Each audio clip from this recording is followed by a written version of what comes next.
Ipinagbabawal ang pagdala ng mga inuming nakakalasing, pagdadala ng baril at kahit anong uri ng patalim o matutulis na bagay. Bawal din ang pagsusugal at mga kagamitan na makakalika ng ingay o malakas na tunog. Naglabas ng abiso ang pamahalang lungsod ng Pasig ukol sa mga ipinagbabawal na dalhin sa mga sementeryo, memorial park o kolumbaryo. Paalala rin sa mga individual na may flu-like symptoms, iwasan muna ang pagbisita sa mga sementeryo. Kung maaari ay manatili na lamang sa tahanan upang maiwasan ang paglalaganap ng sakit. Magdala rin ng mga panangga sa init at ulan. Magdala ng sapat na inumin at pagkain kung magtatagal sa sementeryo, memorial park at kolumbaryo.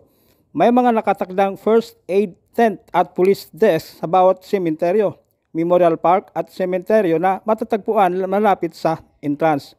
Hinimok ni Bishop of Most Reverend Milo Gilbert Birgaran Immaculate Conception Cathedral ang mamamayan na bisitahin ng kanilang mga yumaong mahal sa buhay sa paggunita ng Ondas 2023. Anya, nangangailangan umano ng mga panalangin ang mga kaluluwa upang makatanggap ng kapayapaan sa piling ng Panginoon. Ito ang ipinahayag ng obispo sa kanyang Eucharistic celebration na ginanap sa mausoleo ng mga pari sa Pasig Catholic Cemetery. Patuloy ang pagdagsa ng mga bumibisita sa libingan ng kanilang mga mahal sa buhay dito sa Pasig Public Cemetery. Ayon kay Colonel Celerino Sacro, hepe ng Pasig City Police, 83 ang nakatalaga sa loob at labas ng sementeryo upang magbantay.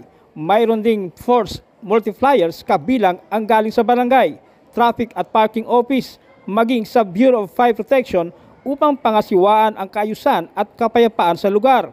Bawal ding magtinda sa loob ng libingan. Gayon din ipinagbabawal ang pagkakalat ng basura. As usual, ng mga matatalim na bagay, yung mga poskoro, sigarilyo, at mga alak. No? Yung mga alak, bawal po sa loob ng sementeryo. At yung mga malalakas na mga music, no, na ipinagbawal natin sa loob para magkaroon naman tayo ng sagradong pagdarasal ng mga taong dumadalaw sa loob. Sir, ilang pong mga kapulisan na nakadeploy rito sa Pasig? Dito sa Pasig, mayroon tayong total of 83 sa 4 na sementeryo at isang kolumbaryon. Mayroon tayong augmentation personnel galing sa National Headquarters na 40. So more or less sa uniform personnel natin, mayroon tayong 143. Sabi ko nga, iba pa yung mga kaibigan nating Public Safety Department na nanggagaling sa local government unit. Simula alas 2 kahapon ng October 31 hanggang sa November 1, Miyerkules, ay pansamantalang magiging one-way ang C. Raimundo Avenue sa bandang northbound mula sa E. Angeles Street hanggang sa Mercedes Avenue. Kamakailan lang ay pinasinayaan ni Pasig City Mayor Vico Soto ang bagong tayong 4 na palapag na kolumbaryum na tinatayang mahigit 4,000 ang lagayan ng mga urns, may elevator at chapel. Sinimulan ang konstruksyon noong January 4, 2019 sa panahon ng dating alkalde na ipinagpatuloy ng kasalukuyang administrasyon. Ito ang kauna-unahang kolumbaryum na itinayo sa isang pampublikong sementeryo tulad ng Pasig Public Cemetery. Ilang urn ang pwedeng ilagay dyan?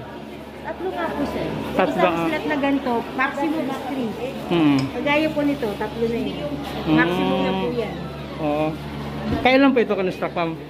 January po, 2019. Oo. 2019 na gawa ng past admin. Para sa Bantay Ondas 2023, Nolan Ariola, Leader News Philippines.